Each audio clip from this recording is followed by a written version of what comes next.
Senator Sterle.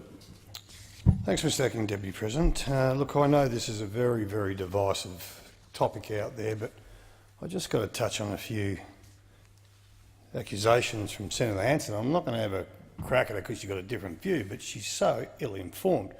If anyone was sitting there listening, you would think that Labor wants to do everything it can to stop the trials.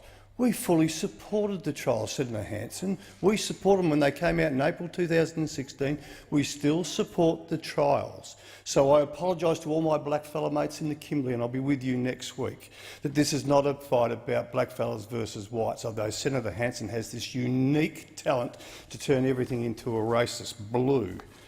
Anyway, my goodness me, that's 10 minutes of my life. I'm not going to get back listening to that diatribe. But anyway, to get back to it, I want to bring a little bit of a different angle to this, Mr Acting Deputy President. I respect that you yourself and all the many years you grew up in Darwin and lived in Darwin and brought up your family in Darwin, and you have a lot of contact with Aboriginal people up there, a lot more than most politicians in this building do.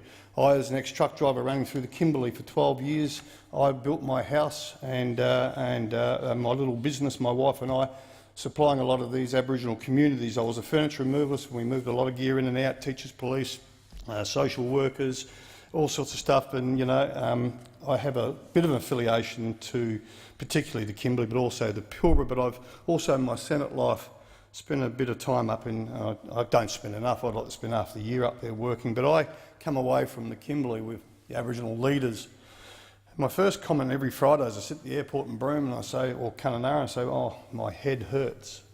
It really hurts. When I travel around with my Aboriginal mates and all the issues that they have, and every issue, and yet they continually, day in, day out, they don't take a backward step. Leaders in the Aboriginal communities, they should be on pedestals. And I said to one of my real good mates, Marty Sibasato from Broome, I said, Marty, you've been doing this for years, mate. He's university educated. He's a proud Aboriginal man who is in Broome. He's headed up Nirrumbuk. He's an ex-commissioner, commissioner. He was also a councillor in Broome, and gee whiz, he started up businesses, helped businesses start up Aboriginal businesses in construction and electrics, plumbing and the likes. And I said to him, Marty, but how do you keep doing this? And Marty's my age. And like I said, very proud Barty man, but Marty says, well, if we don't, who else is going to do it?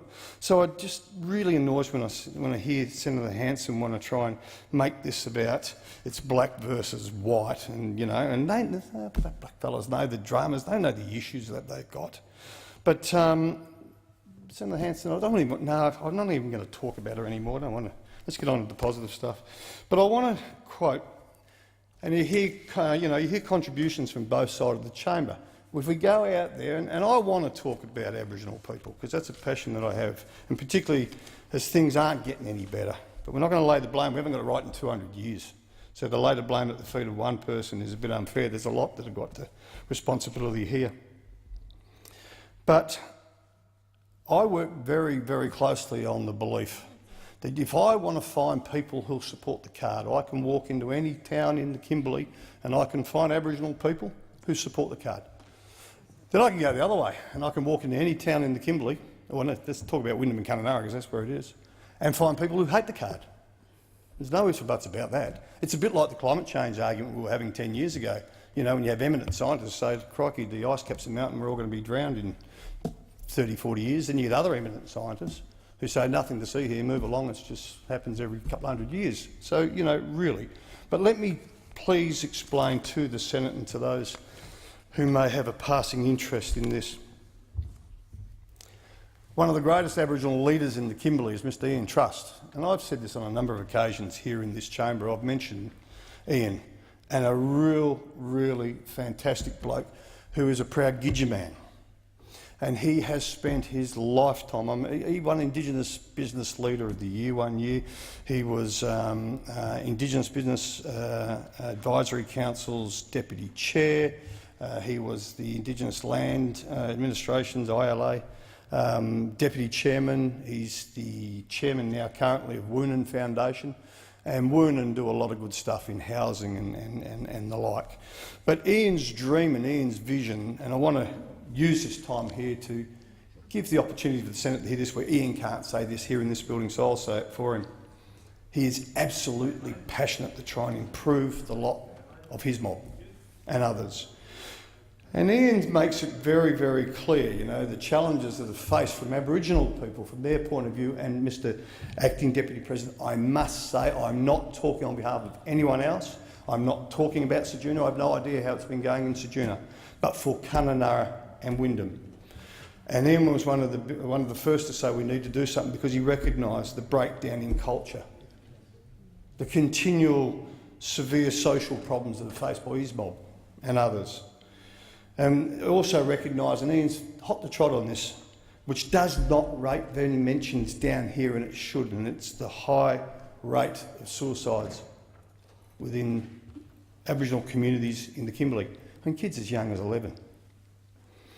You know, I mean, this is not normal behaviour. And he talks about, you know, chronic alcohol issues and chronic drug abuse. And sad as it is, there's not a drug you can't get in the Kimberley. It's there. It's not just Sydney and Perth and Brisbane and the big cities. And as Mr Trust, it says very clearly, and it concerns him and his mob up there, 100% of kids in care in the East Kimberley, which is Halls Creek all the way through to Wyndham, Kununurra and Warman, 100% of the kids are Aboriginal. So Ian's dream is to create a future with hope. And not only Ian, there's so many fantastic Aboriginal leaders. They all want that. They want to break the cycle of poverty. That's not an unfair request. And they want an empowered, independent future. And it becomes a little bit disconcerting when I hear white faces in this place from both sides. Everyone's an expert all of a sudden. Everyone's an expert. I hear some of the contributions from Senator Seward and I think, crikey, talk about far out, way out there. But everyone's entitled to their position. But we've got no right to talk about what's good for our Aboriginal mates. What we should be doing, and I have a strong belief, we should provide them with every tool that they need and get the hell out of the way. That's what we should do. As I said earlier, we haven't got it right in 200 years. Not through lack of trying. I don't mean that to be rude or disrespectful. There are a lot of good people, and just in the Kimberley, black and white, who are doing a lot of great stuff. Yet we forget their voices. We don't roll them out here and say, we don't move the whole parliament to Kimberley and Kununurra and say, how's it going out there? Mind you, there are a lot of people that do make an effort and make the phone calls and get out of there. But I need to put some things on the record. And I think it's only fair to put a balanced argument, Mr Acting Deputy President, because the balanced argument unfortunately doesn't get put too often when people are passionate one way or the other. But we know that the welfare card was first introduced into Kununurra to encompass Wyndham, which is 100 kilometres to the northwest of Kununurra, and down to Warman, 100 kilometres south. And it was done in April 2016. And there were 4 Aboriginal leaders in the Kimberley, 3 Aboriginal leaders that were rock solid, that wanted to make this happen. One was Mr Ian Trust. The other one was Mr Des Hill, and Des's official title, and he'll forgive me if I got it wrong, Des has got a number of titles, but I think he was chairman of the Mirrorong Gadgerong Corporation at the time, and he also now currently, I think he is chairman of Warrangarri Aboriginal Corporation, but I'll correct the record if I'm wrong. And also Mr Lawford Benning, a very highly regarded Indigenous leader in Kununurra, and at the time he was the MG, the Mirrorong Gadgerong Corporation chairman, and they were, you know, pushing. Let's get this done. Let's see if we can achieve these goals. But since then, Mr Benning, it's well known, has now pulled out of supporting the trial. Mr Benning makes it very clear that he's bitterly disappointed, and I want to use a couple of quotes of Mr Benning so I do get this right. Now, this is from a news article that I'm quoting from, Mr Deputy President, on the 24th of August 2017. And Mr Benning, and I'll quote him, he said 18 months on, so after it started in April 2016, he said he had crossed the floor. That's a term that we have a different meaning for here, but it's the same at the end of the day. And he was disappointed at the lack of change the scheme had generated, as well as what he said was the government's failure to deliver on its promises it made at the outset, And he goes on to say, it didn't do what I thought it was going to do, and I don't believe it's had the effect that I thought it would. Now that's Mr Benning's view, and no one could ever argue against his credibility in the community up there. But to go back to the other side of the argument and come back to Mr Truss, and I want to quote this so people do hear Mr Truss' own words. And like Ian says, we've got to start somewhere in terms of rebuilding our community, and it means doing something about welfare, alcohol and drugs. And things like the cashless debit card are the tools to try to help achieve that. He also goes on to say that he was disappointed. No, I'm sorry, I'll move on to it. No, I'm sorry, that's some of Ian's quotes. He also goes on to say, yes, things had got too bad to just tinker around the edges. You only have to look at the suicides, the number of children born with fetal alcohol disease, the rates of domestic violence, alcoholism and child neglect to see that life is not normal here. An Aboriginal leader. Okay, Mr Truss goes on to then say some of the results are hard to quantify, but there is certainly more vegetables, fruit and food being sold in Coles, more Aboriginal people going to the hardware shop and buying pot plants and furniture for their houses than ever before, and less alcohol in the streets and parks and less violence. Okay, that's Mr Ian Truss, Woonan Foundation, proud Gidja man, Kununurra, not me. He also goes on, Mr Acting Deputy President, to say it's not just about grog or crime either. The card is also about breaking the intergenerational dependence on welfare that we have here and showing that rather than blowing all your welfare cash every week, you can budget and save and give your kids a better life. Okay, end quote, Mr Truss. Now we go across to Wyndham Aboriginal leader Gino Reary, the daughter of the local, now I apologise if I haven't pronounced this right, Ngunnawal Aboriginal Corporation believes that in smaller Wyndham the impact has been more marked. And Miss O'Reary goes on to say no one's fighting, no one's drunk, the town is quieter and cleaner, there's more kids going to school and supermarket spending is up. And Miss O'Reary also works as an aide at the local primary school. So just to try and put some balance into where I'm trying to take this argument, with all the help and thanks of all the experts down here in the cities, but on saying that, Mr Truss also incorporates that this is a pathway to empowerment. And he's got there's a design, this is a well-known diagram, I'm not using a prop, Mr Deputy President, but I'm quoting from it, where Mr Trusses and Woonan have really worked on the 4 areas, and the one is crisis, where they want to stop, and that's been said.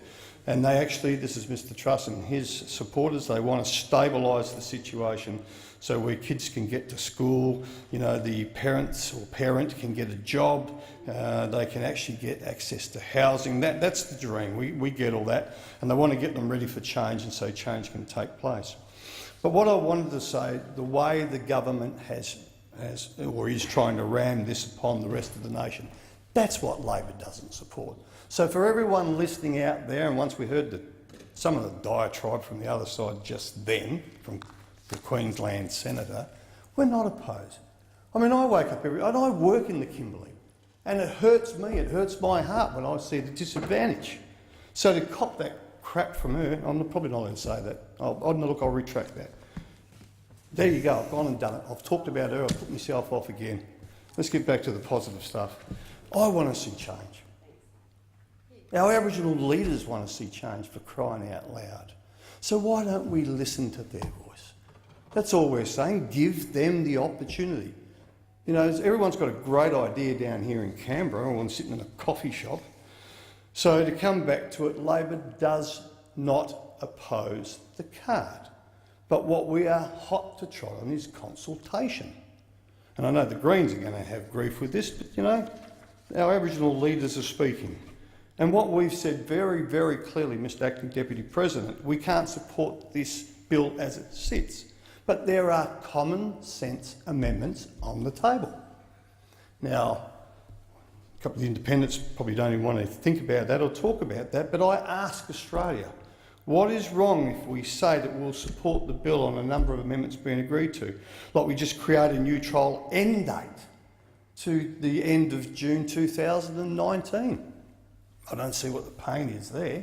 If you're going to try and achieve the best for regional rural Australians and the challenges that they have, what's wrong with trialling it out for 3 years? This is not a tiny little thing. This is not something as simple as change the colour of your thongs. This is big stuff. So take it out another 14, 15 months. And that's what our Aboriginal leaders want to do in the Kimberley. And what is wrong with limiting the trials to the two discrete areas that we've got, which is Kununurra Wyndham / Warman and Sojourner? See how that goes. Why go in there and tip it all upside down while we still haven't got it right with the wraparound services? I don't think it's unfair at all if we oppose the removal of the limit to 10,000 participants. Nothing difficult yet.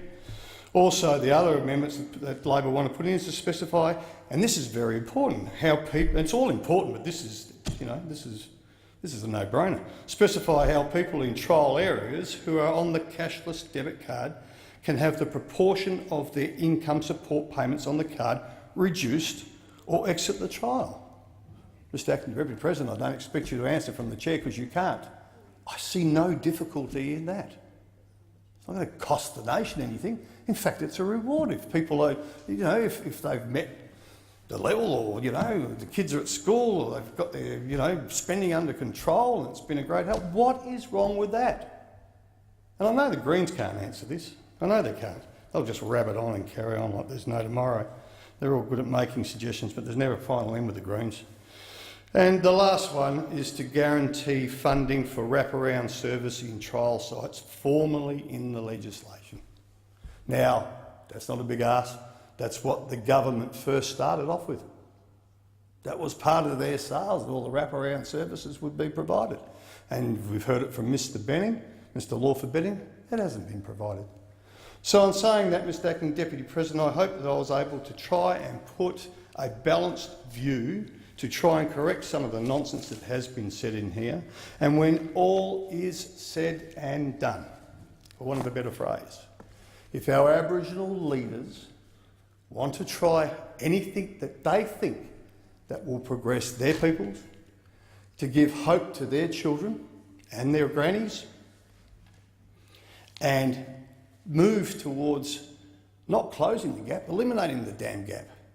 Who are we, us white fellas, to say you got it wrong? Who are we? And I've turned it into a black and white conversation because the other senator before me turned into a nasty black and white conversation. This is where a lot of the commentary comes. I can't stand here and talk for Aboriginal people. My good mate Senator Dodson, he can. Senator McCarthy can. I can't. But what I can do is I can bring the messages from Aboriginal leaders from the Kimberley to this Senate and hope that it may sink into some people here. And I have to say this. We're not all damn experts, even though most of us think we are when we've been to one inquiry or we've read one piece of legislation. When you get off your backside and you head into the regions or you head into the... never judge a man, and I might get in trouble saying man or woman, unless you've walked a mile in their moccasins. Get out and do the hard yards. Then I challenge any of them, Mr Acting Deputy President, to you and through you. Come in this chamber and carve me up and tell me I've got no idea what I'm talking about. On that, Labor will not support the legislation as it stands. I urge the government and the crossbenchers to support Labor's amendments. If you are fair dinkum about improving a lot for our mob out there, what the heck is dangerous or hurtful about our amendments? Mr Acting Deputy President, thank you. Thank you, Senator Sterle.